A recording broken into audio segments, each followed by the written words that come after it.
What's up, guys? This is Coach Grant with First Down Training, and today we're going to be breaking down some of Aaron Rodgers' best throws from Week 1 of the NFL. We're going to be talking about how to throw off-platform and change up your arm angle, and then we're going to be talking about throwing on the run and how you can get more velocity and more control on the run. And guys, if you're a quarterback and you want to get better at reading coverages, being able to understand defenses, knowing what the defense is going to do before they even do it, check out that link in the description. It says learn how to read defenses. You'll get access to over 150 breakdowns already preloaded, already ready for you to go. It's almost like Netflix where you just got a ton of titles to choose from, and then you get 4 new videos every single week, which is full access to all of our coverage breakdowns. Just like this, draw on the screen. I'll walk you through step by step what to look for with defenses and how to read those defenses and how to beat them, okay? Hope to get you guys on that soon. Again, check out that link in the description.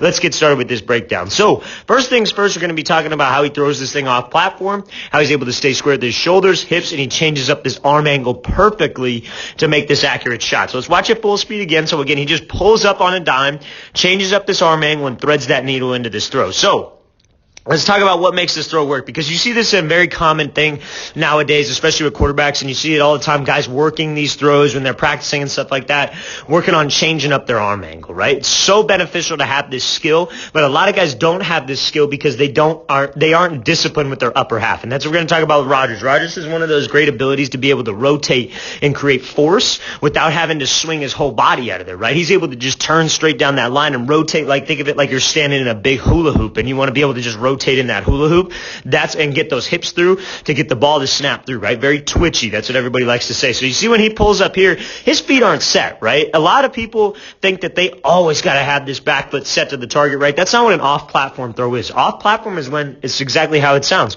You're not on platform. So if you're not on platform and you're just standing there with your feet down the middle of the field, but you don't have time to set your feet to maybe a drag, or in this situation, you got to pull up and you got to hit this thing across the field, that's when this comes into play, right? So now, the way we do this is when we have momentum, like we're on the run and we got to pull up, you're going to be able to produce some kind of force, right? Because you're running full speed out of the pocket, you got to put the brakes on a dime, so you're going to have some kind of force. But how we control that force is by rotating that front shoulder, and that's exactly what Rodgers is doing right now. You see how he's able to rotate and close that shoulder as that front foot gets in the ground, right? It's the same principles apply as a normal throw. You want to rotate as that front foot's in the ground, as you're driving off that back leg, so your hip drive can bring that thing through, and you'll have torque on this throw. Now, Rodgers drops that front hand here, but when he finishes, he's going to pull this thing tight to his body, and we're going to take a look at that in the next clip that I'm going to show you while he's throwing on the run. But when he throws this thing, a lot of people think when they want to change up that angle here, they want to change up this arm angle and kind of throw a side arm or maybe this half angle, not directly over the top. They think that they got to swing that front shoulder. I'm going to swing my front shoulder around, but that's going to let your arm fly,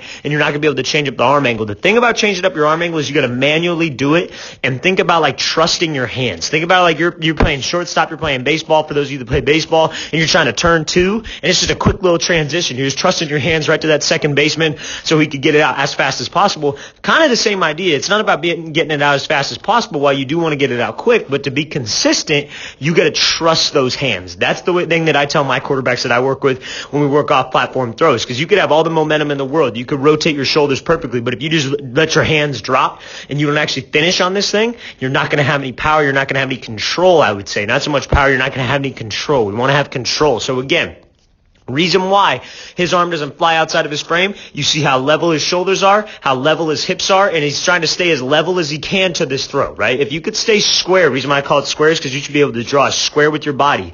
That's when your release point can get consistent, and that's when it can be real fun, because you don't have to worry about, okay, your elbow's swinging down. Because imagine if Rodgers was here and he swung that elbow down to his hip. His arm would get pushed way outside of his frame, but when you could stay square here, stay square with your hips, and you kind of fight that urge to swing around, because believe me, everybody, if you haven't worked this, is going to want to do throws like this where it's off platform, but the urge is going to be to swing your whole front side out of there. Swing your left hip out of there.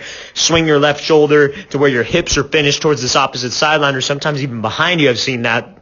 That's when it's a problem, because your arm's going to just be completely like almost detached from your body. But when you could stay square like this, fight the urge to swing out, you could just trust those hands, and it starts getting real fun, because you see how he's just like, it's like he's flicking his wrist, he's flicking a booger off his finger, or he's shooting a free throw kind of, but it's just like he's throwing a dart. That's the best way to think of it. You're throwing a dart, you're letting that wrist flick go right at that dartboard. This is a great job here by Rodgers making this off-platform throw, changing up that arm angle. Let's watch it again full speed one more time. Just making sure we pull up on a dime, close those shoulders, trust those hands, and then thread that needle into a tight window. Great shot. All right, so now we're going to be looking at him throw on the run here. And the main thing I want to focus on is kind of the same idea, being able to stay square on the run. And we're going to talk about what you want to be able to do, what the sequence is on the run, and why Rodgers is so consistent on the run. So, first things first. When we are throwing on the run and you're a right-handed quarterback, it's just flipped if you're a lefty.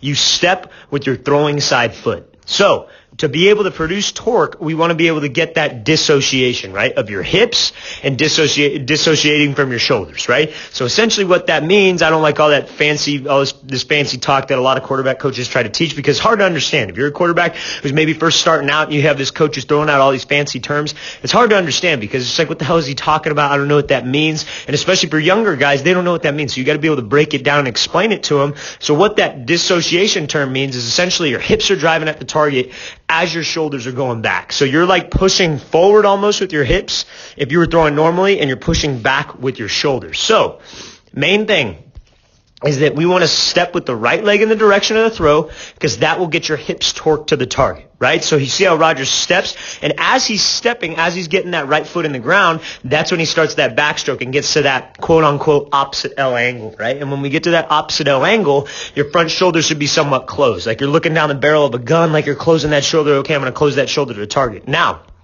what that allows you to do is you could swing this left foot through, and that's that snappiness with your hips. When you just snap those hips through, and that ball's got a lot of torque to it, right? So you see how Rodgers goes here, and when he swings that left leg through, what happens? Because he had a clean step at the target, his hips stay level, and now he does a great job of keeping his shoulders level. He keeps that hand nice and tight to his frame, and he's able to stay square. And you look at the release point. This is the correct release point that we want to try to be at. This is that quote-unquote 90-degree angle position, and now this is where you could just trust your hands. Like I was saying, same idea on the run. You see how he's flicking that wrist like he's flicking a booger or throwing at a dartboard, and you see how square he's able to stay on the run. That's why Rodgers is so consistent. That's why he's so dang accurate, because of how disciplined he is with his upper half. He doesn't swing that elbow down. You're going to get a good look at it here. Your body's split down a midline, right? So if Rodgers came here and he continued to swing that elbow down and he leaned his shoulders out of there, leaned his head out of there, all that release would do is fling outside of his frame because he's got a midline down the middle of his body. Whatever your left side's going to do, that right side's going to follow. So if you're able to stay square with your shoulders, square with your hips, keep that hand nice and tight to your face, you see, or tight to your body, I should say, and so you swing that left foot through as your right arm is coming through. That's how we produce that torque. And when you fight the urge to swing out, that's when it gets real fun. Now, what a lot of guys like to do is they'll step at the target, but they don't fight that urge with their hips, and they let their hips continue to go towards the sideline, right? When you step with the right leg, you better bring your hips, because if your hips drift toward the sideline,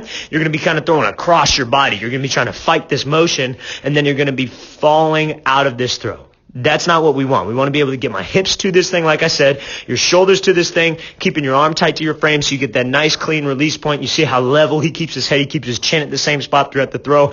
This is a great mechanically sound throw by Aaron Rodgers on the run. Let's watch this thing full speed one more time. This is a great job. Coming out here, step with the right, shoulders back, make sure we stay square, let that thing fly. All right, guys, I really want to thank you for watching. I really appreciate it. I hope this kind of gave you some value on some of the awkward throws. You know what I mean? As quarterbacks, especially in this day and age, especially being sometimes a smaller guy, because I'm a smaller guy, you got to get comfortable with those awkward throws, because that's the game that you play. If you're a shorter guy, like I said, you're never going to be able to see over the line. If you're below 6 foot, dude, you ain't going to be able to see anything. So you got to be able to play through these windows. You got to be able to extend the play. You got to make these awkward throws, throw off platform. That's our game, and so it's good to learn this kind of stuff, okay? And again, if you guys want to get better reading coverages, like I said, 150 plus breakdowns, plus 4 new ones every single week. Check out that link in the description. If you guys have any questions, please don't hesitate to leave those in the comments.